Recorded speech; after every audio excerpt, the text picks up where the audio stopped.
বাড়ি ফাঁকার সুযোগকে কাজে লাগিয়ে চুরি, অবশেষে পুলিশের জালে অভিযুক্ত। গত ৮ তারিখ ছট পুজোর দিন সুরজ বাজপুর পুজোর কর্ম সেরে কোচবিহার আত্মীয়র বাড়িতে গিয়েছিলেন।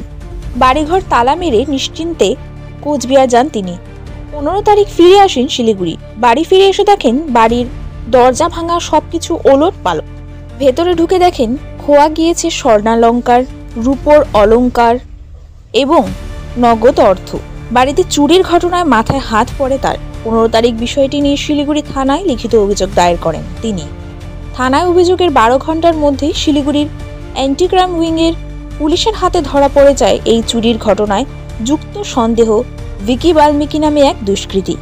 অভিযুক্তকে টিকিয়াপাড়া থেকে গ্রেপ্তার করে শিলিগুড়ি থানায় অ্যান্টি ক্রাইম উইংয়ের পুলিশ ধৃতকে আদালতে পাঠানো হয় ১৬ তারিখ এবং তদন্তের স্বার্থে আদালতের কাছে রিমান্ড চাওয়া হয়। আদালত অভিযুক্তকে ৪ দিনের পুলিশ রিমান্ডে দেয়। এরপর ধৃত ভিকি বাল্মীকিকে হেফাজতে নিয়ে তাকে জিজ্ঞাসাবাদ করে। তার বাড়ি সংলগ্ন এলাকায় মাটি খুঁড়ে ওই বাড়ি থেকে চুরি যাওয়া স্বর্ণালঙ্কার, রূপোর অলঙ্কার সহ অন্যান্য জিনিসপত্র উদ্ধার করে শিলিগুড়ি থানার পুলিশ। আজ রিমান্ড শেষে অভিযুক্তকে পুনরায় শিলিগুড়ি আদালতে পেশ করে শিলিগুড়ি থানা। অপরদিকে আদালতের নিয়মকানুন মেনে উদ্ধার হওয়া সমস্ত জিনিসপত্র সুরজ বাজপুরের হাতে তুলে দেওয়ার চেষ্টা চালাচ্ছে শিলিগুড়ি থানার পুলিশ।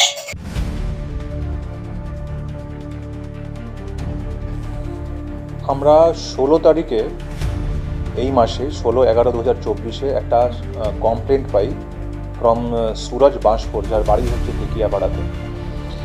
ও ৮ তারিখে ছট পুজো করে কোচবিহারে কোনো আত্মীয় বাড়িতে চলে যায়। এরপরে ও যখন ১৫ তারিখে ফেরে তখন ও দেখছে কি ওর ঘরের দরজাগুলো ভাঙা, এরপর যে আলমিরাগুলো ছিল সেটা ভাঙা, আর অনেক কিছু অর্নামেন্টস, গোল্ডেন, সিলভার আর কিছু ক্যাশ প্লাস কিছু ডকুমেন্টস, সে সবগুলো কিন্তু মিসিং আছে।